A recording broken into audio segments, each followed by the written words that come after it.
За орой минь. Орой минь. Өнөөдрийн ажил бүтэмжтэй юу? Бүтэмжтэй сайхан байна. Ингээд Улс төр шинэ мандалагч телевизэн зорилт төслөөс 30 шилдэг оролцогч нар ерөнхийдөө шалгарах процесс явагдаж байгаа шүү дээ. Тэгээд хүмүүсийн зүгээс одоо яах энэ хүмүүс чинь одоо цаашаа сургууль соёлд явах юм уу гэдэг нэлээд л асуултууд явж байна л да. Одоо шалгарсан 30 маань Америк нэгдсэн улсад EB хөрөлнгийн шугамар сургалтанд явна. Тэгээд энэ чинь нөгөө процесс аягүй урт ажил байгаа шүү дээ. Тийм. Одоо энэ ажил руугаа орно доо. За. Онг дөнгөж дуусгаад. Яг ийм тайлбараас ярихаар ямар санагдаж байна? Ижээр нэг чухал юм шиг таалж мэтгэлцэж байгаа юм шиг. Тийм. За. За өнөөдрийн нэвтрүүлгийг эхлэе. Цаг боллоо. Үзэгчдийнхээ нарийн амгалан айлтгая. Та бүхэнд орон дүргий.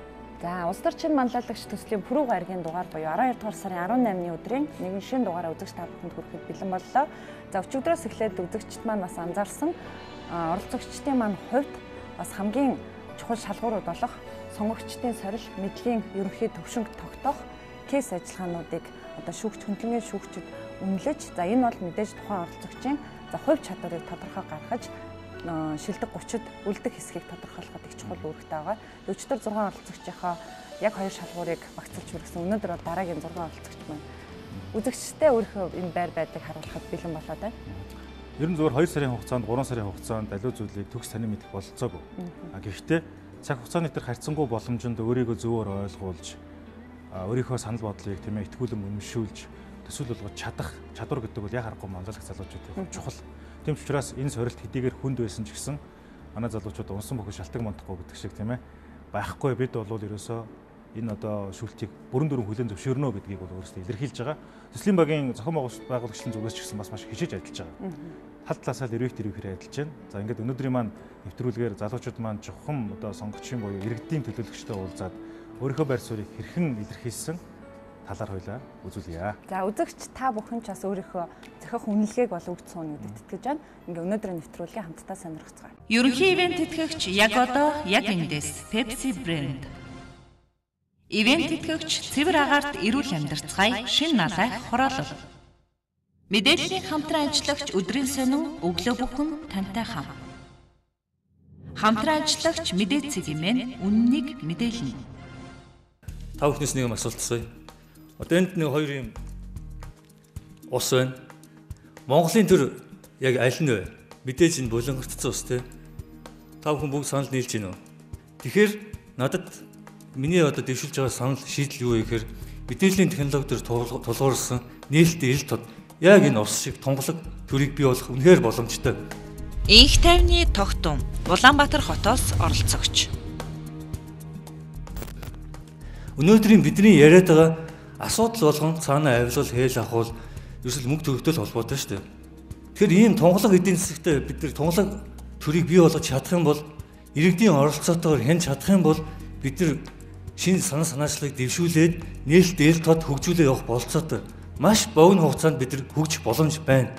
Бидний өчнөө олон асуудлуудыг иргэдийн оролцоотой нээлттэйгээр хянаал явуучих юм бол энэ бүх асуудал шийдэгдэх юм аа. Мэдээллийн технологи дээр тулгуурлаад энэ тунгалаг тэрийг бий болох боломжтой гэж хэлж байна те. Яг би өөрөө ч нөгөө илтгэл 9 энтрийг үзэг болохоор яг шийдлийн тодорхой мэдэхгүй байна л да. Гэхдээ ер нь бусад улс орны ийм туршлага байдаг уу? Байдгүй хөө. Яг энэ технологиг ашигласан. Байдаг бол аль улс байдаг вэ? За Эстон, Латв, Монголын эдийн засаг чинь жижигхэн ийм цөөхөн хүн амтай одоо тэр Эстоны жишээ бол хамгийн тод жишээ. Одоо 3.5 сая хүнтэй тэр Эстон бас яаж тэ хөгжиж байна? Тунгалаг эдийн засагтай болсон байна. Энэ бол хялбархан.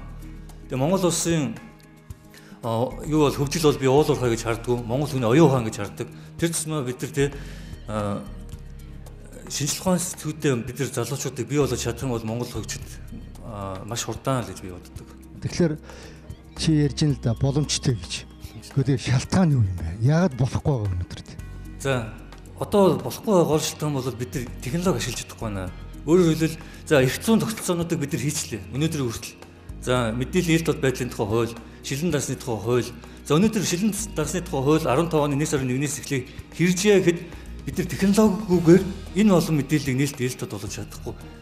Тэгэхээр технологиор шийднэ. Энд хүсэл зорилго тэмүүлэх хэрэгтэй. Яг энэ бол мэдээж цаг хугацааны хувьд бий болж болно. Гэхдээ технологиор маш хурдан хугацаанд энийг ил тод болох боломжтой л гэж би хэлдэг. Одоо төрийг тунгалаг болох чиглэл рүү ажиллана гэж байна те. Тэгэхээр одоо яг энэ дээрээ хийх ихний 3 алхам байна. юу байх вэ те? Юунаас эхлэх вэ? За хамгийн түрүүнд би хэрвээ хууль санаачлал хэрэгтэй байсан бол одоо би тэгтээ шууд арчил хүрээлэнтэй хамтарч ажиллаж байгаа. Иргэний оролцооны тухай хуулийг батлах гэж байгаа. Өөрөөр хэлбэл энд иргэний оролцоо бий болж иж тэр нь баталгаажж санал санаачлалаа хэрэгжүүлэх болцоо бий болно. Одоо цахим гар үсэг хурууны хээний системээр бид нэр өөрсдөө таниулах боломжтой болсон. Иргэний оролцооны тухай хуулиар батлаад өгч хэрэгтэй байна. Хүн болгоны саналыг онлайнаар зайнаас нь баталгаажуулдаг тийм л тогтолцоо бий болгох хэрэгтэй. Тэгэхгүй бол бид нар иргэдийн нийтийн хурал дээр одоо энэ олон залуучууд очиж суугаад байх болцоо байхгүй шүү дээ. Тэр байгаа газараас саналаа өгөөд явчих болцоогийн бүрдүүлнэ. Иргэний оролцооны тухай хуулийг батлана. За хоёр төрийн бус байгууллагуудыг дэмжиж ажиллах хэрэгтэй. Яг энэ чиглэлээр. За гуравт нь одоо IT-ийн компаниудыг ийшээ татан оролцуулах хэрэгтэй. Өөрөөр хэлбэл Монголд чадахгүй биш чадна. Санхүүжилтийн их усрыг яаж босох вэ? Өөрөө энэ тал дээр санхүүжилт. Одоо энэ бүхэл мэдээллийг одоо зөв мэдээллийг нь хүмүүсээс таарж өгнө гэж байгаа хамгийн гол нь энэ чинь бас мэдээж тодорхой хэмжээний санхүүжилт орж иж өгөөсөө бүх юм хийгдэнэ. Санхүүжилт байхгүй. Маш амархан. Би чинь өөрөө IT-ийн компанитай би хуралдаа цэг имэн гэдэг үүлэн тооцоолж суурьсан технологийн шийдлийг санал болгож байгаа. Би энэс нэг санхүүжилт төрөөс авахгүй. Гол нь энийг эргэцэн хувьд одоо төрийн бас байгууллагуудыг одоо цогх их үүргийг нь одоо хувьд шилжүүлэх замаар шийдэх боломжтой байхгүй юу? Өөрөөр хэлбэл сангийн яам энийг хийгээд авах шаардлага байхгүй. Төрийн бас байгууллагад энэ эрхийг өгч юм бол тэр хуралдаа гэдэг цахим шийдлэр open одоо нээлттэй нийгэм форумтай бид нар хамтраад энийг өөрсдөө ингэ зохицуулах үнэхээр боломжтой. Тэгэхээр хэлцүү зохицуултуудыг хийгээд өгчөд боломжтой гэж харж байна. Ерөнхий ивент тэтгэгч яг одоо яг эндээс Pepsi Brand. Ивент тэтгэгч цэвэр агаарт эрүүл амьдарцгаая шинэ налайх хороолол. Өөрөө Солонгос 9 жил болсон юм байна тий. Тэгээд мэрэгжилч нь бол гадаад харилцаа. Тэгээд яг мэрэгжлийнхээ үүднээс Монгол Солонгосын харилцааны давуу тал, сайн тал, сөрөг тал нь юу вэ? Хувь хүний дунд одоо юу гэдгийг хувь хүний хувьд удаан хугацаанд байсны хувьд дүгнэлт гарсан байгаа. Тэгээд хувийн дүгнэлтээ за баярлалаа, маш гоё асуулт байна. Бат тогтхын урангоо Улаанбаатар хотоос оролцогч. Ирээд ингээд одоо жишээлбэл хүний нутагт ингээд хөгжил цэцэглийг хараад өөрийнхөө жоохон голгоно гэдэг ч хайшаа юм тийм таата биш байдаг ч гэсэн хаяа нэг атаарх сэтгэл бас төрдөг байхгүй тэнд очиод ингээд байгаал. Тэгэл бас нэг за энийг ингээд хийлжүүд болох юмсан Монголда энийг авчираад болох юмсан ингээд маш их тийм сэтгэлдлүүд төрдөг. Тэгээ Монгол Солонгосын харилцаа гэх юм бол одоо нэг 24 25 жилийн ойн дараа жил болох чинь шиг байна. Тэгээ би ганц юм нь юу гэхээр Солонгос бид нар нисээд ирэхэд ойрхон шиг Солонгосын одоо хөгжил бид нар ч гэсэн хөгжил төтөлн ч гэсэн биднэрт ойрхон байна. Манай Монгол орн ч гэсэн маш их хурдтай хөгжиж байна гэж харж дүнгэж байна. За өөрчлөлт болон тэрнээс суралцаж авах зүйлээ гэхээр боловсролын салбар. Хүмүүсийн одоо би хөгжлийн гол үндсэн суурь бол би боловсрол гэж боддtiin. Би өөрийн бодлороо бол яагаад гэх юм бол хүмүүсийн боловсролын түвшин нь маш их өндөр байх ёстой. Тэгээд ер нь бусад орнуудтай заавалж Солонгос гэлгүй Сингапур, Малайз гэд маш их хөгжтэй орнууд хөгжиж ирсэн тийм. Энэ орнуудтай боловсрол маш их анхаардаг. Боловсролыг анхаардаг гэх юм бол өндөр зэрэглэлтэй багш хэрэгтэй байх ёстой. Монголд засаглалын ямар хэлбэр тохиромжтой гэж бодож байна? Яагаад? Хоёр талаас нь бодож үзсэн л дээ парламентын хэлбэр, ерөнхийлөгчийн хэлбэр гэдэг. Манайхан ч одоо холимог парламентын хэлбэр гэж зарим хүмүүсүүд ярьдаг те. Ерөнхийлөгчийн хэлбэрхээр сайн удирдагч, сайн хөдөлмөрч удирдагч байх хэвээр. Зүгийн сайн чиглүүлсэн хүн байх хэвээр. Миний хувьд бол одоохондоо манайд парламентын засаглал хэрэгтэй юм болоо гэж бодож байна. Ерөнхий ивент тэтгэгч, хөгжилд хүргэх Монголын жигүүр Хүннүү Air. Ивент тэтгэгч, дэлхийд танигдсан Монгол брэнд говь. Таны одоо яг хийх гэж байгаа одоо шийдэл чи яг юу вэ? Юу яг бодит хүнд нүдэнд харагдах яг тэр юу шийдэл чи юу байна гэдгийг тайлбарлаад хэлээд өгөөч. Ерөнхийдөө нийслэл Улаанбаатар хотыг бол шилжүүлэн сөргүүлэх нь зүйтэй гэсэн саналыг энэ удаад би хэлж байгаа. Нямбалын Баттулга Улаанбаатар хотоос оролцогч. Энэ маань мэдээж 20 болон түүнээс дээш жилийн хугацаанд урт хугацаанд үргэлжлэх бодлогоор дамжиж хэрэгжих одоо ийм асуудал байгаа. Та ингээд зорилгоо л хэлээд байна л да.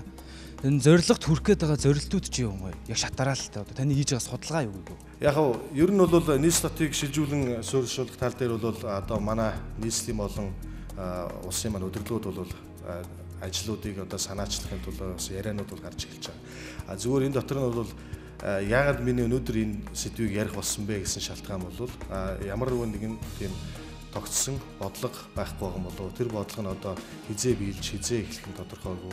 Зөвхөн тал талд ярьсан. Жишээ нь метроны тухай гэхэд Улаанбаатар хотод метро тавих талаар бид маш олон жил ярьж байна. Тэр энэ бол ингэж нийлүүлж баадсан нэг тийм цогц бодлого хэрэгтэй болов. Тэр бодлогыг бид маш яралтай гаргаж, иргэн бүртээ ойлгомжтой хизээ тэр цаг үе ирэхийг Монголын маань иргэн бүр мэддэг тийм байгаасаа гэж хүсэж байгаа. Чи хэрвээ өнөөдөр одоо яг сонголтоо хийж байгаа бол ямар хүн танд хамгийн их таалагдах вэ? Хэрвээ сонгогдож байгаа тэр хүн чинь ямар хүн байх вэ л гэсэн үг. Хамгийн их таалагдах одоо тэр сонгогч хэн бэ л гэж. Хамгийн их таалагдах сонгогч мэдээж одоо би тухайн сонгогчийн одоо бусд бүх сонгогчтой адилхан өөрийн хөтөлбөр загварны хөгжил мэдлэг боловсрол олон зүйлийг харах байх.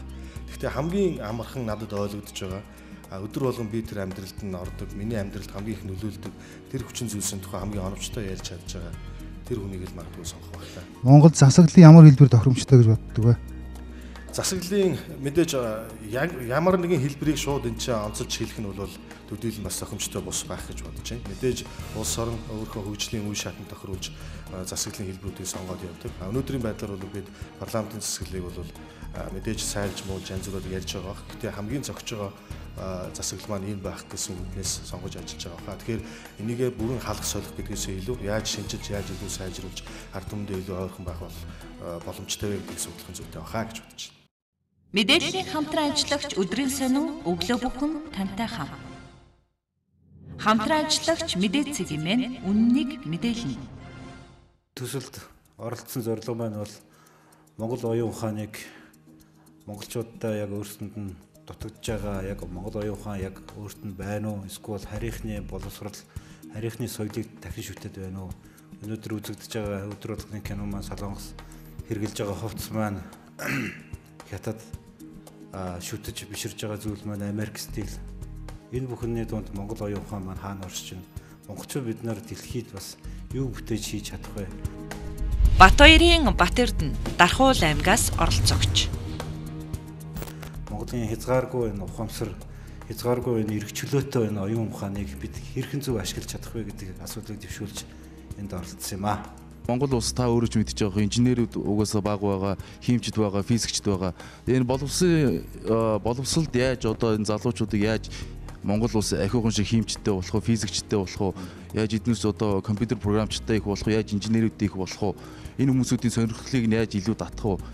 Энийг ер нь өөрөө ч гэсэндээ иргэдийн төлөөлөгч ажиллаж байгаа хүн иргэд ер нь санал хүсэлт ирж гэнэ үү, ер нь ямар арга барил байна, яаж шийдлийг гаргах вэ?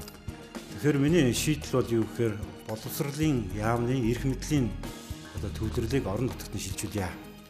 Яг тэгэхээр өнөөдөр болохоор орон нутагт маань сургууль цэцэрлэг маань орон нутгийн өмч мөртлөө хөрөнгө оруулалт засвар эсвэл орон нутгийн багш нарын цалин идэвхжүүлэх асуудал маань яамдаа шийдэгдээд тэгэхээр орон нутгийн иргэдийн төлөөлөгч очиж хүүхдүүдтэй яаж сайжруулах вэ? Багш нар шаардлага тавих, засаг даргын мөрийн хөтөлбөр орон нутгийн сангаас одоо хөгжүүл хөрөнгө оруулалт оруулах боломжгүй болчиход байгаа. Тэгэхээр энэ үүднээс юу гэхээр орон нутагт эрх мэдлийг шилжүүлснээр бид нар ямар өөрчлөлт бий болох юм бэ гэхээр өнөөдөр яг нийгмийн эмзэг бүлэг буюу өнчин өрөөсөн эсвэл амьдралын боломжгүйгээс цаашаа суралцах боломжгүй хүүхдүүд маань 12 дугаар анги төгсөөл яг нийгэмд хаягдчиад байгаа. Шууд хөтөлбөрийн зах зээл рүү орж байна. Гэтэл тэр чинь өөрөөсөө хиймч юм уу эсвэл паркын нэг том мэрэгжилтэн болох хүсэл мөрөөдөлтэй. Тэгвэл энэ гарц нь юу гэхээр орон нутагт маань яг ахлах сургуулийн тийм элит ангийг бий болгоё. Тэгэх юм бол яг тэгэхээр яг энэ чиглэлээр хөгжиж гисэн хүүхдүүд маань шалгалтаа өгөөд яг тэр чиглэлээр дагнаад тэрэнд нь тусгай яг Монгол сэтгэлгээтэй Монгол багш нар энэ тэндээс гадаадд суралцсан чадвартай мэрэгчлүүдийг урьж ажиллуулах юм бас боломжтой байна. Монгол оюун ухаан гэдгээ та өөрөө нэг томьёолоод өгөөч. Улс төрч нэрт зүтгэлтэн зориг Монгол хүний сарал ухаанд итгэдэг.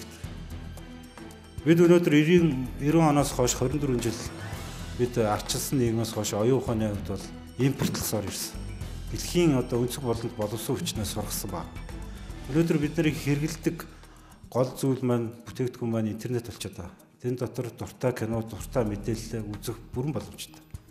Энд дандаа харийнхны суулгасан, програмчлсан мэдээлэлээр дүүр ба. Дунд нь Монголын яг сэтгэхүй, Монголын одоо яг хүний оюун ухаанаа бүтээгдсэн бүтээгдэхүүн, техник за магадгүй зүгээр гар утас бүтээсэн үгүй гэхээр бас асуудал байна. Гэтэл тийг бүтээх боломж биднэрт байна үгүй л байж л байгаа. Энэ үүднээс юу гэхээр бид нар бас Монгол оюун ухааныхаа энэ чадамжийг голцоо нөөцийгөө яг дэлхийн хүсэн хүлээсэн бүтээгдэхүүн зориулж ашиглая л гэсэн үрээтэй юм байна. Мэдээллийн хамтран ажиллагч өглөөний сонин үндснийхэр хашгийг хамгаална. Хамтран ажиллагч мэдээллийг сурвалж News CGM. Таныг ард түмэнд дэмжиж улсын хурлын гишүүн болвол хамгийн түрүүнд ямар гурван ажлыг энэ нийгэмд одоо суйрлуулж байршуулж ард түмэнд хүргэж чадах вэ? Хүний хөгжил гэдэг байгаа нь иргэдийн оролцоо гэдэг байгаа. Иргэдийн оролцоо байж болно. Хүний ухамсарыг хөгжүүлэх байж болно. Боловсрал дээр. За яг энэ дээр одоо бодиттой юу хийх юм бэ гэх юм бол одоо манай боловсролын яам айгүй мундаг бодлогод хэрэгжүүлж байгаа штэ. Энэ бодлогод нь хэр зэрэг цар хүрээнд хэр вэ? Борхүүгийн гүнсэн Улаанбаатар хотоос оролцогч. Одоо би өнгөрсөн 100 яг нөгөө өнгөрсөн хавар нөгөө юугаар явсан юм. Улаанбаатар даяар сургуулиудаар ингээд судалгаа хийж явлаа л да. Тэгсэн чи яасан байх нь? Айгүй мундаг байна. Мундаг байгаа сургуулиуд байна, муу байгаа сургуулиуд байна. Яг боловсролын яамнаас энэ юуг биднэрт өгөөд бид нар ингэж хэрэгжүүлж гин гэсэн. Зарим газар сайн хэрэгжүүлж гин, зарим газар муу хэрэгжүүлж гин. Тэгэхээр хүний хөгжил дээр би юг яг гэхээр яагаад энэ хэрэгжүүлэлт юм ялгаатай байгаад байгаа юм бэ? Яагаад тэр залуу айгуу сайн хэрэгжүүлээд байхад тэр тэнд сууж байгаа залуу муу хэрэгжүүлээд байгаа юм бэ? Нэг доголдол байгаад байна да. Тэгэхээр би яг хүний хөгжил дээр би энэ хэрэгжүүлэлт төр бодлого одоо тийм манай боловсролоос гарсан бодлогын хэрэгжүүлэлт дээр байна. За уул уурхаа гэдэг юм бол бид нар урд нь тийм ээ миний л баг байхад би санд юм аа. Эрдэнтийн уурхаа гэж байдаг байсан, багнуурах гэж байдаг байсан, налаах гэж байдаг байсан, гурван уурхаа л байдаг байсан. Одоо өөр бас сайн шанд байж байсан байх л да. Ямар ч байсан 13 дараа багтдаг байсан тийм ээ. Тэгээ бид нар нэг ядраагүй зовоогүй ирсэн. Нэг ахтар хүнээс юм гооч гуйлгачин тий мөнгө өгөөч гэсэн тийм юм байхгүй сайхан өсцөөсөн штэ. Тэгэхэд яг уул уурхаа дээр би юу хэрэгжүүлнэ гэх юм бол жоохон замбраатай болгоно. Одоо бүр дэндүү замбраа захаа алдсан лицензээ дуртай хүндээ майгал зарчд юм уу яа дээ тийм болохоор тэрийг бол замбраатай болгоно. Яагаад заавал ийм олон уурхаа байх ёстой юм? Яагаад манай Монгол зөвхөн хэдхэн том уурхаа тий одоо эхэлсэн байгаа энэ уурхаан дээрээ тогтоод хөгжлөө өргөжлүүлж болтгүй юм. За ногоон хөгжил гэх юм бол сэргээгт гэрчим хүч. Сэргээрч гэрчим хүч би зүгээр улаан шуурж орно гэсэн. Одоо хөдөө орносоор гарч хөөхөн гэрээ барьцсан ингээд нөгөө хажуудаа нарны нөгөө тогдны юу зооцсон байгаа ёстой. Болоо л нь штэ. Тэгсэн тохиолдолд яагаад би хэрэг надад тийм эрх мэдэл байх юм бол зөвхөн нэг гэрт биш аймгаар нь тэгээд үгээл та хэдүүлээд хөө. Аймгаар нь сэргээгчд эрчим хүч. Тэгэхээр бид нар тогтвортой хөгжлийг хэрэгжүүлж чадчихна гэсэн. Таны бодлоор улс төрч гэж хэм бэ? Та өөрөө улс төрч үү, манлайлагч үү? Манлайлагч гэдэг утга нь өөрөө улс төрч гэсэн дотор орчиж байгаа. За улс төрч хүн гэж хэм бэ гэх юм бол надаас нэг ярилцлага авсан юм аа. Тэгэхэд би яг энэ асуултанд ингэж хариулж ирсэн. Аддаггүй зовох чадвартай хүн л улс төрч болно доо гэж. Тэр нь ямар утгаар би хэлсэн юм бэ гэх юм бол бид нар ингээл санаа зовоол байгаа штэ хүн болгон дор дороо. Одоо мэдүүч гэсэн өглөө освол тийм ээ. Яагаад энэ чи энэ дээрээ сууж штэ. Чи Монгол улсын хадлаа санаа зовоол энэ дээрсэн байгаа штэ. Тэгвэл зүгээр хийх юм олж чаддаг дээрээгүй штэ тийм ээ.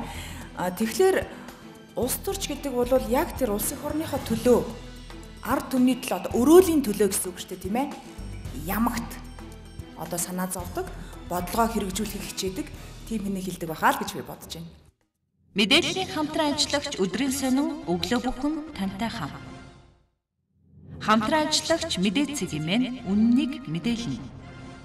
Миний энэ төсөлд орж ирсэн шийдэл юу вэ гэвэл ерөнхийдөө орон нутгийг хөгжүүлэх асуудал хөгжүүлэхдээ түүхийд малын гаралтай түүхийдийг боловсруулах үйлдвэр барья гэдэг асуудлаар орж ирсэн байгаа.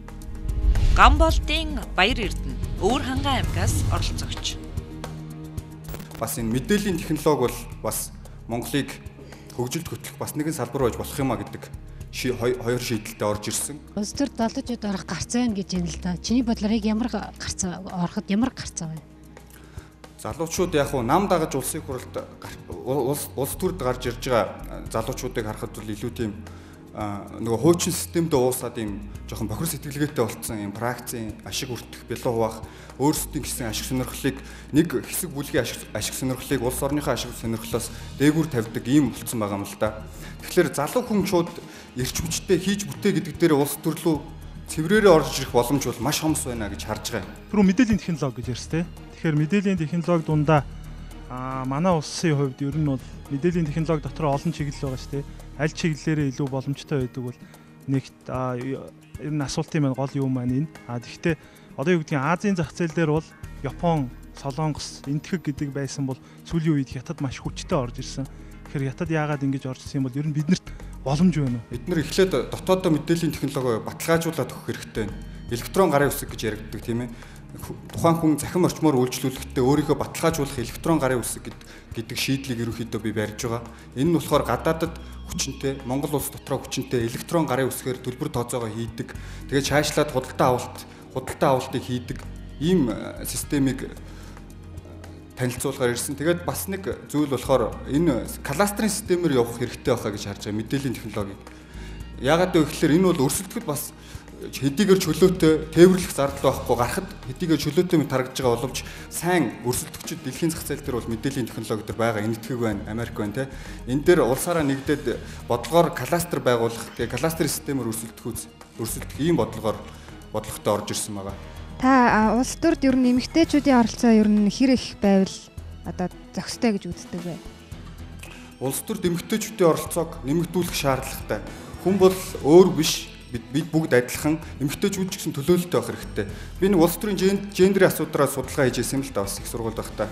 Тэгэхэд болохоор ерөөсөө доороос эхлээд дээшээ ийм буурсан тогтолцоогоор хамгийн дээдийн шийдвэр гаргах төвшөнд эмэгтэйчүүдийн оролцоо маш бага байдаг. Доошлох тусам дунд шатны шийдвэр гаргахч эмэгтэйчүүдийн оролцоо нэмэгдээд доошлох тусам бүр багш эмнэлгийн салбар дунд давхар дээр эмэгтэйчүүд бараг 60-аас 70% байдаг. Ерөнхий ивент тэтгэгч яг одоо яг эндээс Pepsi брэнд.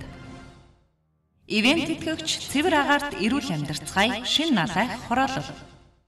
Мэдээллийн хамтран ажиллагч өдрийн сонин өглөө бүхэн тантай хам. Хамтран ажиллагч мэдээ цэгийн үннийг мэдээлнэ.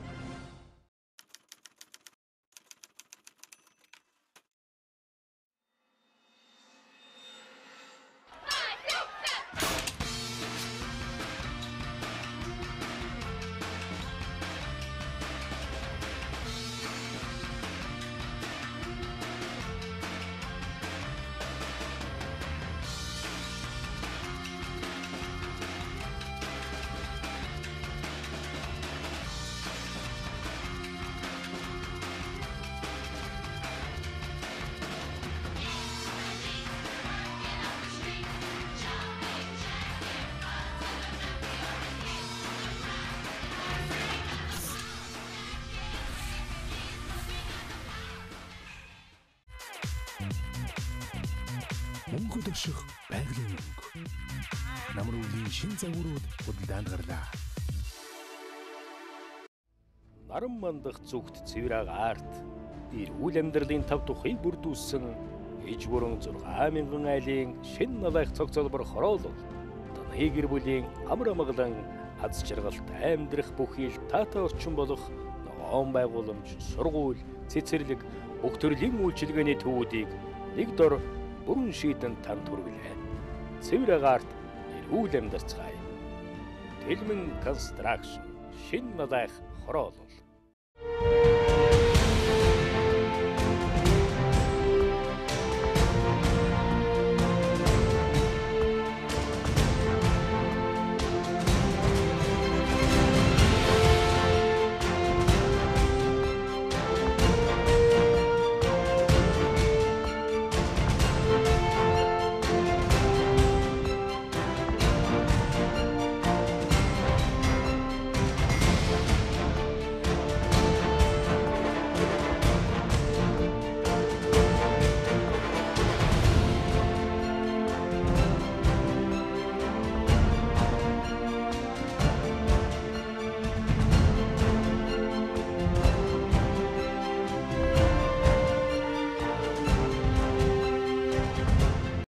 Ерөнхий ивент тэтгэгч хөгжилд хүргэх Монголын жигүүр Хүннүү Air.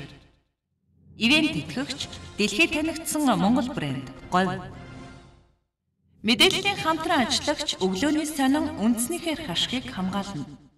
Хамтран ажиллагч мэдээллийг сурвалж News цэг юм байна. Тэр санаа Америкт ч одоо ингээд 3000 коллеж их сургуультай. Тэндээс 193 хуулийн сургууль гэж байгаа байхгүй. Тэгээ 193 хуулийн сургуулиас жил болгон яадаг вэ гэхээр нөгөө үндсэн хуулийн шүүхийн одоо дээд шүүхийн тийм ээ шийдсэн кейс болгон буюу одоо хэрэг болгоны материалуудыг хэвлэлцдэг. Монголд яасан бэ гэхээр урд нь тэгдэггүй байж байгаад одоо сүүлийн жилүүдэд бол дээд шүүхээс гарч байгаа ер нь шүүхийн гарч байгаа бүх одоо баримтууд хэвлэлцэж байгаа. Тэгэхээр бол шүүгч бол юу гэдэг хэргийг шийдээ цаашаагаа юу гэдэг нэг юм руу далд хийчдэг биш. Төмний үндэн дээр ил болчихж байгаа байхгүй. Тэгэхээр иргэдийн хяналттай болоод эхэлж байна гэсэн үг шүү дээ. Энэ шиг одоо нөгөө case studies буюу тодорхой хэмжээгээр нийгэм болж байгаа бодлогын болон шийдлийн болон янз бүрийн асуудал дээр залуучууд маань ямар яах нь гарцыг эрэлхийлж чадах нь энэ дээр яг бодиттой байж чадж гин үгүй юу гэдэг нь бол энэ одоо case studies буюу одоо яг энэ тодорхой нөхцөл байдалд та ямар дүн шинжилгээ задлан шинжилгээ чадварыг хийж чадах вэ гэдэг шалгуурыг нас сорьж байгаа юм. За 60 орцогчийн маань хувьд энэ сорилт бол бас тийм амаргүй байгаагүй байж болох юм. Гэхдээ энэ бол маш тийм прагматик шийдвэр юм. Улс төрч, хуульч, тийм ээ сэтгэл судлаач мэрэгчлээ хүмүүс сууж агаад бие биенийхээ мэрэгжлийн өнцгөөс 60 орцогчийг маань дүгнэх тодорхой оноо өгөх боломжийг бүрдүүлсэн байна. Тийм. Тэгэхээр түрүүн яг онцолж хэллээ шүү дээ. Нөгөө хуульчийн ширээн дээр ирсэн одоо альва одоо кейсүүд гэдэг чинь одоо нэг амьдрал баялаг гэдэг шиг те дараагийн нэг туршлага гарч ирлээ гэхэд өмнөхийг хараад хэрхэн шийдвэр гаргаж ирсэн гэдгийг анализ хийх боломжийг дараагийн үедээ бий болгож байна. Тэгэхээр ирэх зүй гэж байдаг шүү дээ. Залуучуудад маань бас энэ тодорхой хэмжээнд би бас ингээл эвлүүлгэн дээр сууж байхад анзаарчихсан л да. Зарим нь бол тэр богино хугацаанд яг тэр 3 шүүгчийн өмнө орохосоо 5 минутын өмнө тухайн кейсийг суглаад бэлтгээл ороход зарим нь бол сэтгэлийн хөдөлгөөнөөр хандж байгаа нь харагдсан. Зарим нь бол үнэхээр одоо сайн шийдвэрүүдийг гаргаж чадчихсан. За нөгөө талаар нөгөө 3 шүүгчийн субъект маань бол яг харахгүй хуульч улс төр судлаач сэтгэл зүйч гэхээр бие биенээ илүү их нөхөж байгаа юм шиг те. Нөгөө шийдвэр гаргаж байгаа оролцогч маань жишээлбэл их сэтгэлийн хөдөлгөөнөөр гаргасан шийдвэрийг те магадгүй та төрийн албаагч ийм боломж танд байхгүй хуулиар хаалттай ч гэдэг юм уу асуудлыг олон талаас нь шүүхэд ийм боломжтой болсон. Бид нар ч гэсэн их сонирхолтой байсан юм даалгавар. Бид хэлж байна. Жор үдсэн эмчээс зовлон үдсэн чагуунц дээр гэж. Гэхдээ яг үнийн хэрэг дээр өнөөдөр бид нар жарч үтсэн байх хэвээр зовлонч үтсэн байх хэвээр аль алийг нь мэдчихэж амьдрал бодтой шийдвэр гаргана гэж. Ингээ залуучуудынхаа чухам одоо яаж орсныг харцгаая. За. Кейс 3. Их сурвалж Монгол Улсын их сургуулийн цөмийн судалгааны төвийн захирал профессор Става. Мэдэн бодлоотч гэх юм уу янз бүрийн байдлаар цөмийн энергитэй холбоотой өөрөөр ойлголтыг хооронд нь хольж хутгаад байх юм. Цөмийн эрчим хүчийг ашиглана гэдэг нэг асуудал. Цөмийн эрчим хүчний бус технологи ашиглана гэдэг өөр нэг асуудал байдаг. Цөмийн технологиг бүхэл салбарт инхийн зорилгоор ашиглаж байгаа. Цөмийн энергийн газрыг татан буулгах талаар таны байр суурь. Мэдээж энэ тал дээр бол эсрэг байр суурьтай байна. Цөмийн энергийн газрыг татан буулгах гэдэг талаар. Яг хөө энэ байгууллагын гол зорилгыг нь бүр яг ингээд детальчж гаргаад юу явах хэрэгтэй юм шиг байна л да. Зөвхөн одоо цөмийн технологиг хөгжүүлэх зорилгоор энийг амьдралд хэрэгжүүлэх зорилгоор бол байхын зүйтэй гэдэг талаас нь нэлийн зөв ойлголтуудыг нийгэмд өгөхгүй бол энэ маань өөрөө нөгөө цөмийн хог хаягдлыг Монголд буушлахаас эхлүүлэл сайн нөгөө Японд болсон атом цэглэл станцын дэлбэрэлтээ ахуулаад ер нь нэг буруу ойлголтуудыг хүмүүст хөвчлэн өгөөд байгаа юм байна гэж би одноос харж байна л да. Өөрөөр хэлбэл бид нар ерөөсөө цөмийн энергитэй холбоотой ямар нэгэн үйл ажиллагааг бол энэ цөмийн судалгааны төв хийхгүй гэдэг байр суурин дээр энэ зорилтуудаа зөв тодорхойлчих юм бол энэ цөмийн технологийн асуудал бол ерөөсөө өдөр тутам бидний амьдралд байдаг асуудал.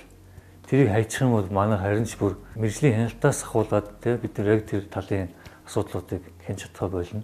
Бүр бол мэрэгжлийн үе юм шүү дээ. Бүр энэ чиглэлийн сэдвтэй холбоотой. Тэгээд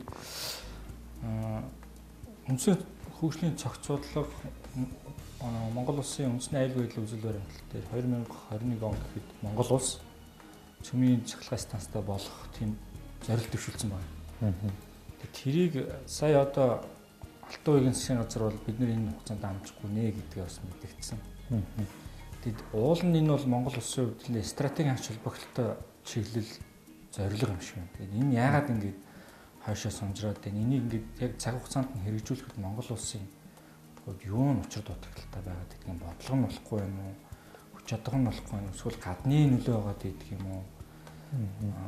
Өөр бусад технологийн боломж нь хязгаарлагдмал юм уу? Яаж даван туулмаар вэ? Ер нь бол технологийн хувьд бол ямар ч асуудалгүй. Одоо жил ирэх тусам л ерөөсөө энэ технологи сайжраад байгаа. Улам л аюулгүй байдал нь хангагдаа яваад байгаа. Тэгэхээр одоо бодлогын асуудал байна л гэж би харж байна л да. Бодлого ерөөсөө энийг ерөөсөө тууштай яг л зоригтой хийх хэрэгтэй байх л гэж бодож байна. гадны нөлөөлөл нэг харцангуй байхгүй байх гэж би харж байна. Яг энэ бодлого гэдэг дээр бол юу гэдэг чинь хитрхи уус төржөөд байгаа ч юм уу те. Тэр ураны хав хаягдлаас хуулаад тэр уран олборлолтой асуудал байна. Ер нь их уус төрж хитрхи уус төрж байна гэж. Гэхдээ тэгэл уус төрч чинь тэгээд иргэдэд хамгийн аюулгүй те. Айгүй хэлбэрхэн ойлголттой юм их дүүлж ярина. Тэр нь өөрөө тэлдэгцэн. Тэр хүнд одоо иргэдэд нэлт юу харагддаг юм шиг байна шүү дээ. Бид нар тэр энэ хог хаягдлыг Монгол борчлохгүй гэж ураныг те Монголд олборлохгүй өчнөө одоо ашигт малтмал байна гэл те. Тэр бол хааж байгаараа тэр хүн хэр их ярьснараа л ус төрч.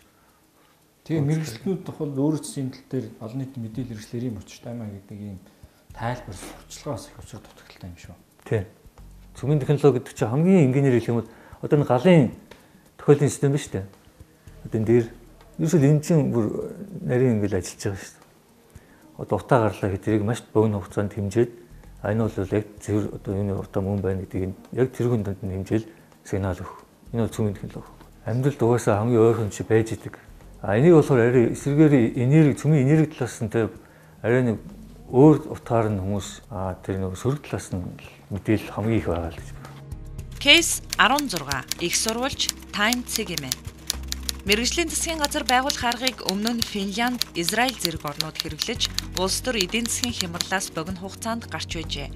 Хамгийн сүүлд Италийн улс төрийн бүх намууд зөвшөлтсөж мэргэжлийн хүмүүсээс бүрдсэн дундын засгийн газрыг бий болгосон бөгөөд жилийн дотор улс орноо эдийн засгийн хямралаас гаргажээ.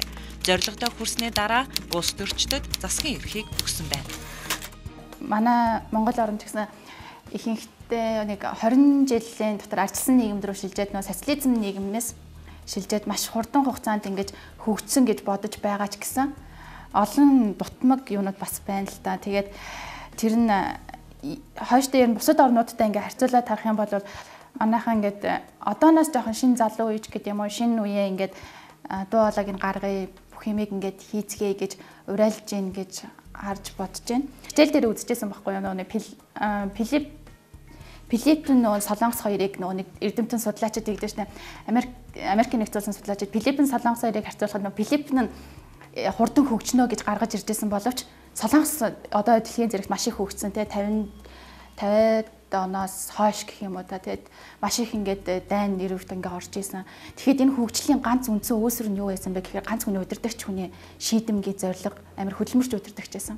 Тэгээ энэ удирдагч хүн яаж удирдах авч явсан бэ? Ерөөсөө л экспортлоор эх орноо сурчлаа, эх орноо орлогоо нэмэгдүүлээ.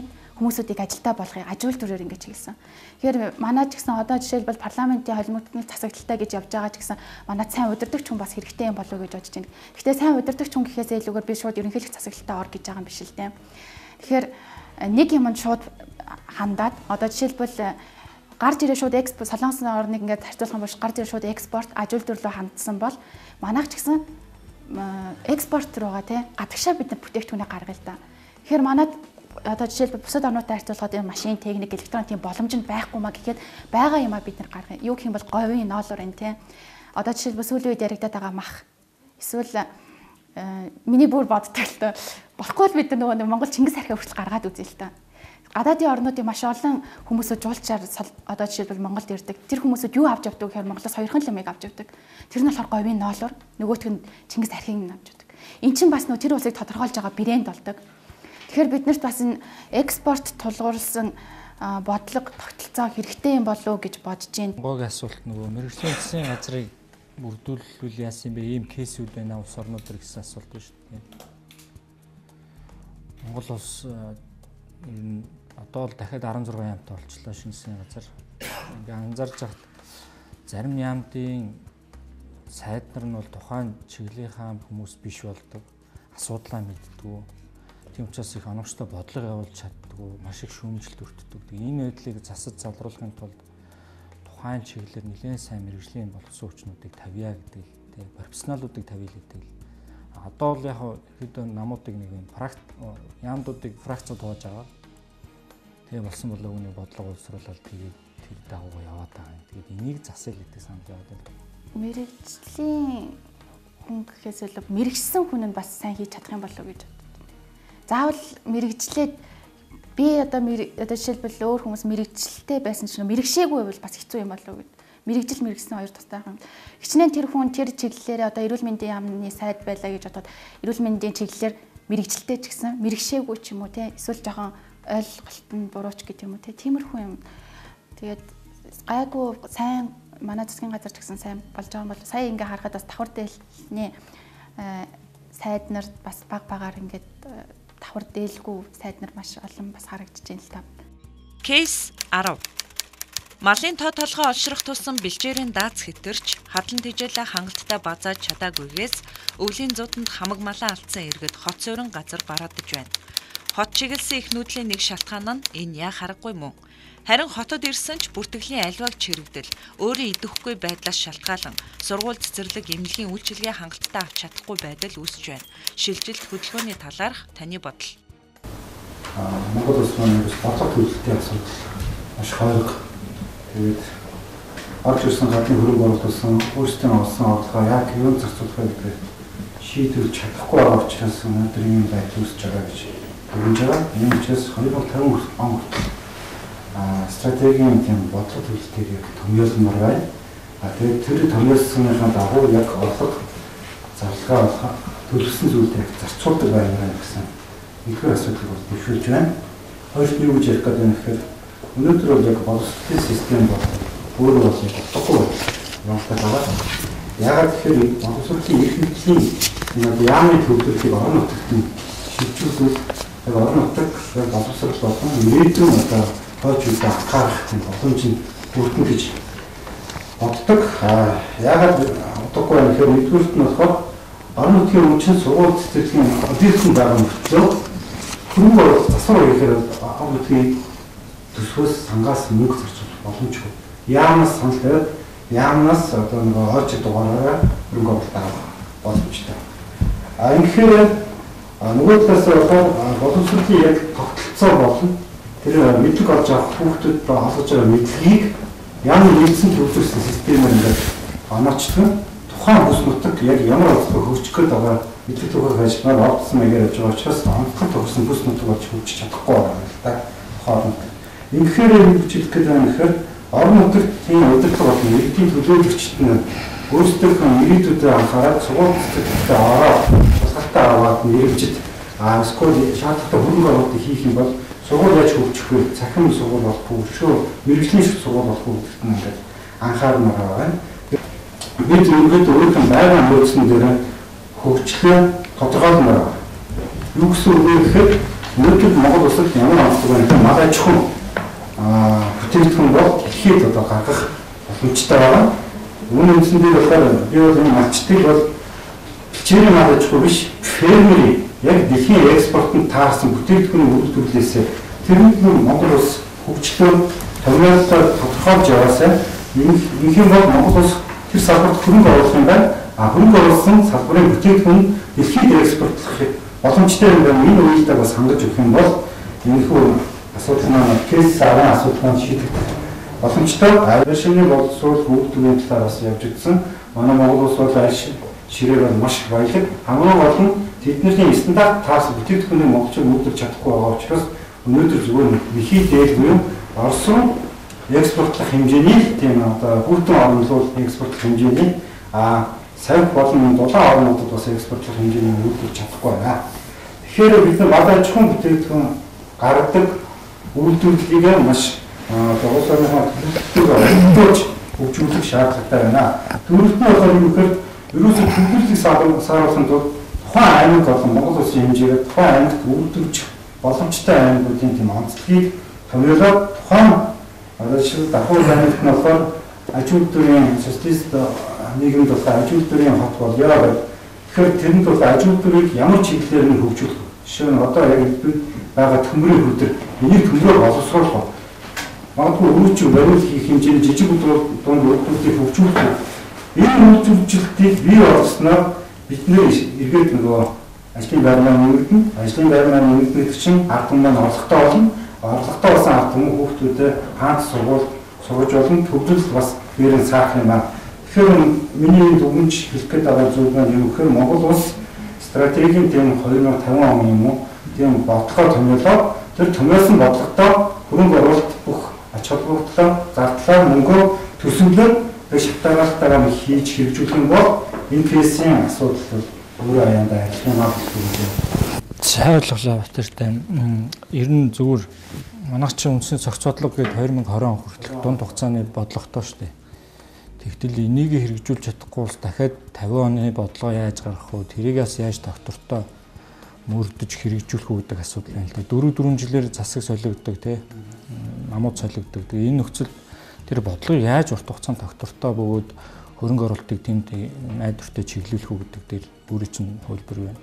Миний хувьд бол ерөөсөө манай сонгуулийн хэвтэр гартай байгаа юм шиг санагддаг. 2 жилийн юм хийх гэдэг дараагийн сонгуулиа удаад 2 жил ажиллаа биш улс төрөө сонирхоод тэгэхээр энэ 4 жилийн циклийг магадгүй 8 жил юм 10 жил болгочвол хүмүүс тийшээ улс төрчөөд байгаа байхгүй. Нөгөө нэг улс төрж ялсан намж эсэрч ялсан удирдлага тий бодлого Монгол улсад хэрэгжүүлэх гэдэг байгаа хүчин маань доктортой ингээд яг зорилготой хангах боломжтой ажиллах боломжтой л да.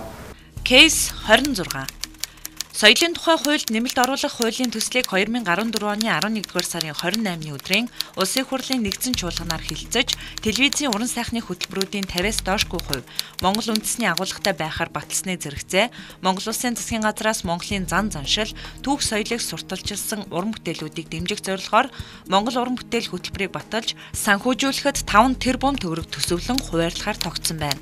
Хариуд нь арилжааны телевизүүд нэвтрүүлэг киноныхоо 50-70% үндэсний зан заншлыг сурталчилсан бүтээл гаргах үүрэг хүлээн. Үүргээ биелүүлэхгүй бол телевизийн тусгай зөвшөөрлийг сунгахгүй байх хүртэл арга хэмжээ авахар заажээ. Энэхүү хуулийн төслийн талаар та ямар байр суурьтай байна вэ? Миний бодол бол ерөнхийдөө хоёр талтай л байна л да. Гэхдээ би өнөөдөр бол үгүйсэх талд нь илүү тайлбар хийлье гэж бодож байгаа. Зөвхөн мэдээж дэмжих тал дээр бол одоо гадны контентууд хэтэрхий ихтэй одоо монголоо ойлгохоо болж байгаа ч юм уу тэр тал дээр бол мэдээж маш их эмзэглэл байдаг. Гэхдээ энэ дээр бол одоо яг гаргалгаа нь энэ телевизийн хөтөлбөр биш байх гэж бодож байна. Илүү боловсролынхоо хөтөлбөрт ч юм уу хүүхдэд багтжуул руугаа илүү чиглэсэн хөтөлбөр нь илүү үр дүнтэй байхаа гэж бодож байгаа. Тэгээд чи ер нь бол Монголын телевизийн хөтөлбөрийг харж байхад 50-аас доошгүй хөв гэж байна. Тэгэхээр тийм 50 хүртэлх хувь нь гадны контент яваад байгаа гэж би л бодохгүй байгаа. Харьцангуй энэ бол юу багасж байгаа. Жилээс жилд одоо багасж байгаа гэж ойлгож байгаа. Ялангуяа одоо сүүлийн үед жишээ нь одоо кино театрууд гарч байгаа кинонуудын одоо 50 байтугай 50-аас дээш 70-80% Монгол кинонууд гарч эхэлж байна. Эдгээр кинонууд мэдээж цаана бизнес гэдэг утгаараа дараагийнхаа уран бүтээлийг сурталчлах шаардлагатай болно. Тэр үүднээсээ Монгол телевизүүдээр өөрсдийнхөө уран бүтээлийг сурталчлах шаардлагууд бол аяндаа үүсэж байгаа. Тэгэхээр бол тэр гадны контентууд эзлэх байр суурь бол улам багасаад явах байхаа гэсэн ийм ойлголт байдаг. Жишээ нь одоо үндэсний зан заншил тэгээд түүх соёлоо сурчлах бүтээлүүд гэдэг юм л да. Жишээ нь олон жилийн өмнө л дөө өвөр монголчууд маань одоо Чингис хааны тухай маш сайхан кино хийж гаргаж байсан. Тэгээд тэр кино нь бол өвөр Монголын сувгаар эхлээд гарч чаад сүүлдээ Монголын зарим сувгууд ч бас гаргаж л байсан. Тэр кино бол энэ одоо хүртэл бүтээгдсэн Чингис хааны тухай кинонууд дотроос бол мэдээж хамгийн сайхан сор бүтээл болсон гэж боддог. Гэхдээ тэрийг одоо хичнээн хүн яаж их сонирхож үзчихсэн бэ? Яг зэрэгцээд гарч ирсэн Солонгос одоо гадны кинонуудаас сонгож үзчихсэн үү гэдгийг бас ингээд үзэхээр бас харьцангуй чамлахаар тоо гарах байх л та. Тэгэхээр хичнээн сайн бүтээл гарсан ч хүмүүс тэрийг сонирхож үзэх тэр хүсэл эрмэлзэл нь өнөөдөр одоо хэр байгаа бол доо гэж боддгийн. Тийм учраас илүү багчуул одоо хүүхд яг өс төрөж байгаа одоо яг нийгэмд байр сууриа эзлэхийн тулд одоо өөрийнхөө үзэл бодлыг төлөвшүүлж эхэлж байгаа тэр хүүхдүүдэд чиглэсэн бодлого байх нь зүйтэй байхаа гэж бодож байна. Миний хувьд энэ кейсийг уншихаар нэг тийм тулгаад цензур тавиад тэгээд юу гэдгийг тэгштгэж хуваах гэж байгаа тийм санаа энд бол харагдахгүй. Зүгээр агуулгын хувьд чиглүүлэх гэж байгаа юм байна гэж би ойлгож байна. Тэгээд нэмэлтээр нэг асуулт асуусан юм. Үндэсний хэмжээнд 142 телевиз улсын хэмжээнд. За үндэсний төвшөнд цацагддаг нь болохоор 50 телевиз байна гэдэг. Ийм их олон телевиз ер нь Монголд байх нь 3 сая хүнтэй хамт ямар байдгийг бол чи ер нь өөрийнхөө хувийн дүнэлтийг хэлээч. Энэ яг би түрүү нөгөө ерөөд нэг цохос дурдаад орчихчлээ. Нөгөө хэтэрхий их бизнес тал руу ороод зарим нь бол хувийн ашиг сонирхлоор ингээд телевиз байгуулад нэг нь байгуулаад зараал дахиж байгуулад ч юм уу. Үндсэндээ хэрэгтэй хэрэггүй ч юм ашигтай ашиггүй телевизүүд маш олон болоод байна л та. Тэгээд энэ нь бол жинхэнэ нөгөө цэвэр өрсөлдөөний шугамар за магадгүй сонгуулийн дараа тодорхой хэмжээний телевизүүд нь хаагддаг ч юм уу тийм. Ийм байдлаар явах байх л та. Тэгэхээр бол телевизэн тоо арай их байгаа гэдэг дээр би бол санал нэгтэй байна. Яагаад тэгэхээр орой нэг телевиз үзэхийн тулд үндсэндээ сувгаас солисоор байтал яг нэг нэвтрүүлэг бүтэн үзэж амжилгүйгээр л мундаг цаг болчдөг шүү дээ. Тэгэхээр бол телевизэн тоо бол ийм их байх нь бол арай буруу юм болов. Тэгэхээр тэр дотор харин түрүүний миний хэлдэг яг тийм тодорхой зорилгогүй цэвэр уран бүтээл дээр нэгдээгүй тийм одоо уран бүтээлч биш телевизүүд маш олон байгаа учраас ийм асуудал үүсэж байгаа. За. Би таны тестийг хараа суучхад бол байглаасаа удирдагч таны ярьж байгаа хоолойны өнгө, үг хоорондын амьсгааны темп бүх зүйл сайхан таалагдлаа. Та бол үнэхээр сайн удирдагч байж чадах ба зөвхөн миний нэг анзаарсан юм юу гэдэг вэ гэхээр сэтгэл зүйч хүмүүсийн бидний хамгийн их хийдэг юм бол ер нь бол хүний нүд. Тэр хүн үний ярьж гэнэ үү, удлаа ярьж гэнэ үү, бид нар бол энэ хүний ярианд бол итгэдэг хүмүүс бол биш л дээ. Тэгэхээр би таны нүдийг олж харах гэж сая нийт 5-10 минут хугацаанд ерөөсөө нэг ч олж харсан бол дээ. Энэ юуг илэрхийлж байна вэ гэхээр уул нь танд бүх авиас одоо бүх ярианы сайхан шаардлагатай зүйлсүүд байгаад байгаа хэрнээ. Ингээд нэг бол газар руу, нэг бол дээшгээ ингээд ийш тийшээ хараад байгаа маань хинлүү хандаж яриад байгаа нь тодорхой бас. Ууланда орж ирэл бид гурав руу ээжилж харцаа шидлээл тийм ээ ингээ ярьсан бол илүү их гоё сэтгэл төрүүлэхээр байлаа. Ер нь бол цаашдаа танд их хэрэгтэй байх болов уу гэж би бол бодож байна. Ер нь хин нэг лөө хандаж ярина гэдэг маань миний яриа танд сонирхолтой байгаасай. Таны яриас надад сонирхолтой байна гэсэн үг. Та ингээд өөр тийшээ хараад ингээд харс тулахгүй нэг маань нэг талаараа өөртөө итгэлгүй байгаа байтал нөгөө талаараа энэ цагийг хурдан өнгөрөөсэй гэсэн ойлгомжийг ч бас магадгүй надад өгдөг. Тэгэхээр тэр юу юм гэхээр яг дөнгөж орж ирээд эхний нэг 2 минут бол таны баруун талын гар, зүүн талын гар бол нэлээд одоо чичрэлтийн байдалтай байлаа тийм ээ. Тэгээ одоо бол их сайхан тайвширсан байна. Тэгээд миний хувьд таныг харахад бол их сайн удирдагч хүн болж чадна гэдэг итгэлтэй. Хамгийн гол нь бусдад харьцахдаа яг хинлүү харж ярьж байгаа гэдэг тодорхой болгоод нүдлүү хараа ярьж байгаарай л гэж зөвлөе да. Баярлалаа. Кейс 17.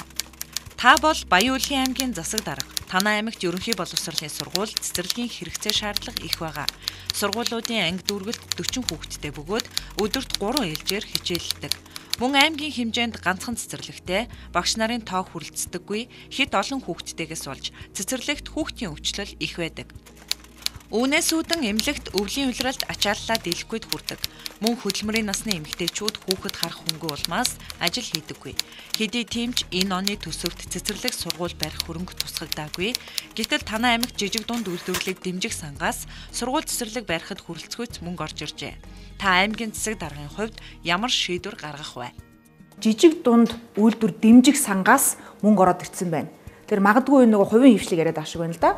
Хувийн хвшлээ. Тэгэхээр Баян-Улгийн аймагт маань цэцэрлэг сургууль барих мөнгө орж ирсэн учраас ямар ч байсан тэр барилгыг би 100% дэмжин штэ. Сангаас хөрхүйц гэж байгаа учраас хөрхүйцсэн байна.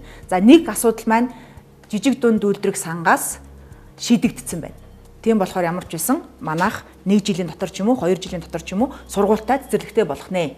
За дараах асуултуудад хэдүүлээ яах вэ гэсэн чинь багш нарын тоо гэж байна. Энийг шийдэхийн тулд яана ахalta боловсролын яам мөн боловсролын дээд сургуультай би хандж ярьж болох юм. За манай ингээд нөгөө Баян-Улгийн аймагт ингээд багш нарын тоо дутуу байна. Одоо юу гэдгийг тийм ээ. Танаа талаас юу хийж чадах вэ гэд боловсролын яам болон боловсролын дээд сургуультай ярьж байна. Магадгүй тэндээс нэг тодорхой хэмжээний ингээд нөгөө юу хийж болно шүү дээ. Аймаг руу ингээд нөгөө томилолт аваа явдаг тийм ээ. Тим юм дэмжиж өгөөч ээ. Манай аймаг руу ингээд дэмжлэг хүүхдүүдийг явуулаач гэсэн тийм байж болно. Би засаг даргын хувийн үүдэнд тэр дэмжлэгт нь яаж нэмэр болж чадах вэ гэх юм бол тэгсэн тохиолдолд одоо юу гэдэг боловсролын дээд сургуулиас манай аймаг руу шинэ багш нар томилсон тохиолдолд магадгүй эхний 1-2 жилд нь манайх орон байраар хангаж өгье. Тийм ээ. Орон байраар хангаж өгж болж гин одоо өөр юу гэдгийг арай тэр нөгөө ирж байгаа багшид таата нөхцөлийг бүрдүүлж өгнө л гэсэн үг байхгүй юу? тэр төрлийн засаг дарга үүднээс би хамгийн түрүүлж ямар ч байсан хэрвээ танаа сургуулаас эсвэл яамнаас ч юм уу манайх руу ингээд нөгөө багш томилоод ингээд явуулчлаа гэсэн тохиолдолд би Баян Улгийн аймгийн засаг дарга үүднээс ямар ч үсэн хүүхдэд орон байрын өгнө гэсэн тийм юу явж болох. За хүүхдийн өвчлөл их байна гэж энэ чинь нөгөө цэцэрлэг байхгүй болоод байгаа шүү дээ. Тэгэхээр чинь хүүхдийн өвчлөх багш нарын тоо хүрэлцгүй хит олон хүүхдтэйгээс болж цэцэрлэг хүүхдийн өвчлөл. Тэгэхээр энэ ерөнхийдөө нэг цогц гинжин холбоо асуудлууд байгаа даа л да. Нөгөө сургууль соёл баахгүй, багш нарын тоон хүрэлцэхгүй болохоор ингээ хүүхдийн өвчлөл. За энэнтэй яаж тэмцэх вэ гэх юм бол тодорхой хэмжээнд эрүүл мэндийн ингээд надад нэг төсөв байгаа байх л та. Тийм болохоор тэр төсвөөс айл болохоор нөгөө ариутгал тийм ээ. Альсгүй вакцинжуулж бага ангийн хүүхдүүд вакцинжуул нь ямар байна? Ариутгалын юу явуулж болох юм? Хүнд өвчтөй тохиолдолд бүр нөгөө ээлж нь 3 ээлжтэй байна гэж штэ. Тэгэхээр нэг осондоо анги болгонд ингээд нэг хөрх юу гэдэг штэ. Ингээд нэг гараа ариутгадаг тийм бодис мэдс те. Тиймэрхүү юмнууд тавьж болох юм. Хамгийн гол үүсвэр нь нөгөө багш нарын тоо бага байгаа, цэцэрлэгийн тоо бага байгаа учраас цэцэрлэг сургуулаа барьж дуустлаа. Багш нарын тоогоо нэмэгдэл чинь бас 2-3 жилийн цаг хугацаа яваад байна да. Тэр энэ хугацаанд дотор би энэ хүүхдүүдийн өвчлөлтийг багасгахын тулд яалтчгүй яг тэр нөгөө микро арга хэмжээ авах шаардлага гараад байна. Уулын засаг даргын хувьд бол асуудлыг шийдэх гэж хэрмэлцэж байна. Тэгэхдээ улсын төсвийн хөрөнгийг зориултын бусаар зарцуулах арга барил руу шууд орчих юм шиг байна. Жижиг дунд үйлдвэрлэлийг дэмжихэд гэсэн болохоос биш. Төсвийн дэд үтц хөрөнгө оруулалтаар дэд үтцийг байгуулах, барилга байгууллагыг барих гэсэн ийм. Гэтэл танай аймагт жижиг дунд үйлдвэрийг дэмжих сангаас сургууль цэцэрлэг барихад хөрхийц мөнгө орж иржээ гэж байгаа байхгүй юу? Харин тийм. Гэхдээ яг энэ цэцэрлэг барихад мөнгө орж ирсэн шүү. Тэгж бичигдсэн байж болно. Гэхдээ аливаа төсвийн хөрөнгө чинь өөрийн гэсэн зарцуулалттай чи төсвийн хөрөнгийг зориултын усаар зарцуулах юм. Энэ намайг сургууль цэцэрлэг байр гээд мөнгө өгч юм уу? Мэдгүй. Чи юу гэж ойлгож байгаа хүслийг шалтгаална. Хоёрдугаар ер нь их хялбархан байдлаар сургууль цэцэрлэг барихад сонирхол их байдаг юм байна. Цэцэрлэг барихад хөрхүүц мөнгө орж иржээ гэд. Би намайг болохоор сургууль цэцэрлэг бариа гэд мөнгө өгсөн байх гэж утсан байхгүй. Тэгээ би нөгөө сайн мэдээгээд байгаа тэр байхгүй юу? Гаргаж байгаа шийдлүүдийг хараад энэ нь өөрөө таны эрх хэмжээнээс хэтэрсэн энэ харагдаж байна л гэж би. Санал өгөх миний эрх би Монгол улсын иргэн Баян Улгийн аймаг даргын засаг дарга шүү дээ. Тийм болохоор бусад аймгийнхаа засаг даргатай нийлээд боловсролын яам болон бусад хүмүүс саналаа оруулах хэрэгтэй байхаа гэж би бодож байна. За нэг зүйл яг тодруулаад өөртөө санд болгоод хэлэх гэсэн хүлээж авах байх гэж бодож байна. Хэрвээ та өөрөө засаг даргын байр суурьнаас асуудалд хандж байгаа учраас ер нь манай засаг дарга нэг орон нутгийнхаа хууль зааснаар ямар эрх хэмжээтэй юм бэ? Чигүүрг нь юу юм бэ гэдгийг урьдчилаад бас харцсан байсан бол лөх бодтой хариулт. Яг өнөөдрийн байдлаар бол би яг нарийн хууль зүйг бол би мэдэхгүй тэрийг хүлээн зөвшөөрнө. Кейс 10. Малын тоо толгой олшрох тусам бэлчээрийн дац хэтэрч хадлан тижээлээ хангалттай базааж чадаагүйгээс өвлийн зууданд хамаг малаа алдсан иргэд хот суурин газар бараадж байна. Хот чиглэсэн их нүүдлийн нэг шалтгаан нь энэ яа харахгүй мөн. Харин хотод ирсэн ч бүртгэлийн альваг чирэгдэл өөрөө идэвхгүй байдлаас шалтгаалan сургууль цэцэрлэг эмнэлгийн үйлчилгээ хангалттай авч чадахгүй байдал үүсэж байна. Шилжилт хөдөлгөөний талаарх таны бодол. Хөдөөгийн амьдрах орчны асуудал ер нь цааталт нь нэлээд тийм томор харах асуудал байх гэж үзэж байгаа. Юу гэхээр малчид хөдөөгийн одоо сум суурин газрууд, аймагуд ерөнхийдөө нэг тийм дамжин өнгөрөх газар байдлаар ийм шин чанартай болцсон. Энд ч нэг тодорхой бизнес, эдийн засгийн ийм хөшүүргүүд байхгүй учраас хот руу нүүдлэх нь их байдаг. Тэгээд хөдөөгийн амьдрах орчныг сайжруулахын төлөө бас эдийн шийдэлтэй орж ирлээ. Энэ хөдөөгийн амьдрах орчныг сайжруулах, тэнцэнээс хот руугаа нүүдлийг багасгахын тулд ерөнхийдөө бол малчтын энэ кейстер болохоор ихвчлэн малчтын гэж авсан байсан. Ер нь малчтын сэтгэлгээр нөлөөлөх ажлуудыг эхний ээлжинд шийдвэр гаргахын тулд бол эхлэн ээлжид хийх. Энэ болохоор юу гэхээр малыг ер нь малчид бол хөрөнгө гэдэг утгаар нь авч үздэг бол боломжтой сэтгэлгээ байгаад их олон малтай байвал сайхан харагддаг ч гэдэг юм уу. Энэ сэтгэлгээг юун түрүүнд өөрчлөх ажлууд, тийм нөлөөллийн ажлуудыг эхний ээлжинд хийх хэрэгтэй байхаа гэж харж байгаа. Малынхаа тоог хэтэрхий ихээр нэмдэг, эдийн засгийн эргэлтэнд оруулдаггүйгээр өсөгдөг, бэлчээрийнхээ даацыг тооцдоггүй. Энэ асуудлууд бол ерөнхийдөө энэ зуд дурханд их олон малаа өргөдүүлэх тийм шалтгаануудын нэг болж байгаамаа. Тэгээд хоёрдугаарт нь болохоор сэтгэлгээ рүү нөлөөлөх ажлуудыг хийсний дараа хоёрдугаарт нь фермерийн нүүдлийн мал аж ахуйгаас фермерийн мал аж ахуй руу ер нь аядуу нөхцлөөр шилжих зүйтэй шилжих тийм бодлогыг баримтлах хэрэгтэй гэж үзэж байгаа. Фермерийн мал аж ахуй нь болохоор бэлчээрхээ даацтай тааруулж яг эдийн засгийн утгаараа тодорхой тоо хэмжээтэйгээр эдийн засгийн үнийн өрсөлдөх чадвар дээрээ суурилж ингэж явдаг учраас энэ нь илүү давуу талтай гэж харж байгаа. Мэдээж уламжлалт нүүдлийн мал аж ахуйгаас шилжихэд бас тодорхой хэмжээний бэрхшээлтэй байх учраас энэ аядуу нөхцөлийг сонгож авч байгаа. Тэгээд 3 дугаарт нь болохоор малын гаралтай түүх эдийг өөрсдөө орон нутгатаа боловсруулах ийм шаардлага байгаамаа. Ер нь бол их олон ийм нуршуу утгатай ч гэсэн гол санаа нь бол энэ иргэд төр захиргааныхаа газар гэмүү засаг захиргааны нэгжид бүртгүүлгүй байна. Тэрнээсээ болоод эрүүл мэнд боловсролын үйлчилгээнээс орхигдоод байна л гэсэн санаа байгаа байхгүй юу. Тэгээ энийг яаж шийдэх вэ гэдэг л гарцсан юм гэж би ойлголоо. Энэ иргэдийн бүртгэлгүй байгаа асуудлыг болохоор хитрхи олноор нүүдэлж ирж тэрхээр бүртгэлийн хураамж авах ийм хөшүүрэг эдийн засгийн хөшүүрэг хийж өгсөн энэ буруу шийдэл ажиглагдаж байна л да. Тэгэхээр эргээгээд энэ чи хөдөө орон нутг руугаа чиглэсэн үйл ажиллагааг явуулах хэрэгтэй байсан. Хүчингү болгосон гэж шүү дээ. Тий, засгийн газар энэ журмыг 2003 онд хүчингү болгосон. Тэгээд энэ бүртгэлд хамрагдаагүй хүүхэд эрүүл мэндийг болохоор нөгөө энэ чинь асуудлууд нь болохоор гэр хороолд ирдэг, тэр чинь тодорхой хаяггүй байдаг.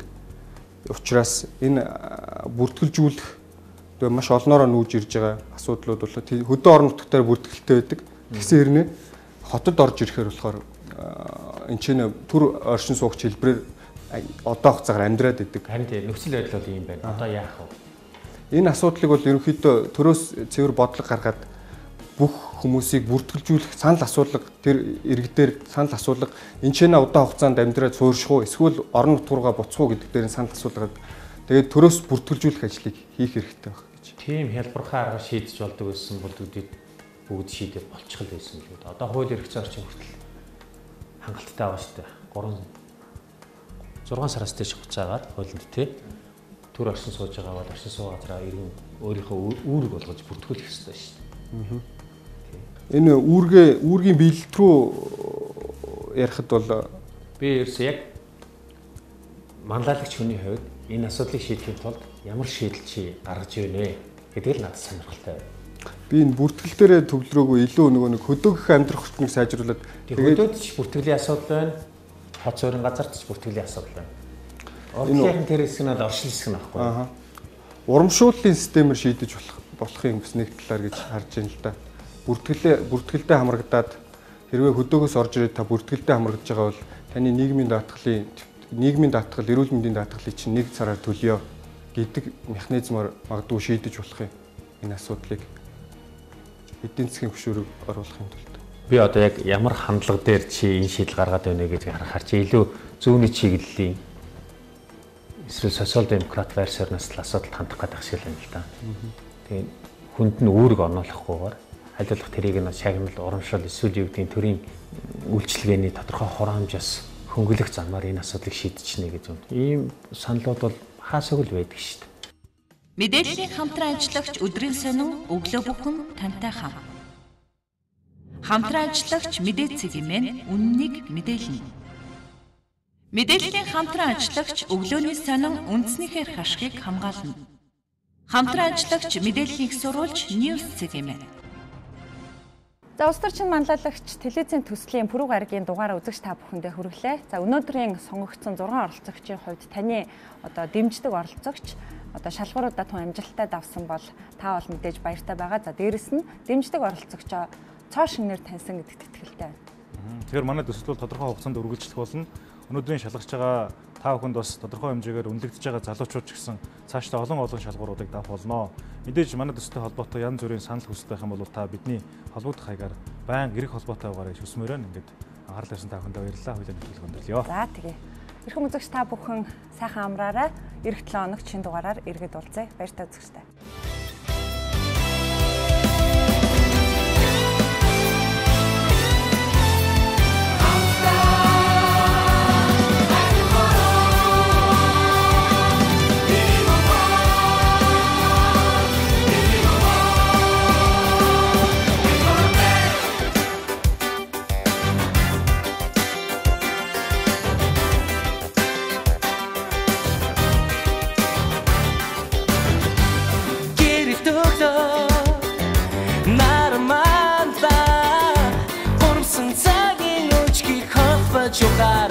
авчлаа.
Шугаш харамзаагүй ачиг нь хариулахын тулд дэвтэр дэмэн харамзаагүй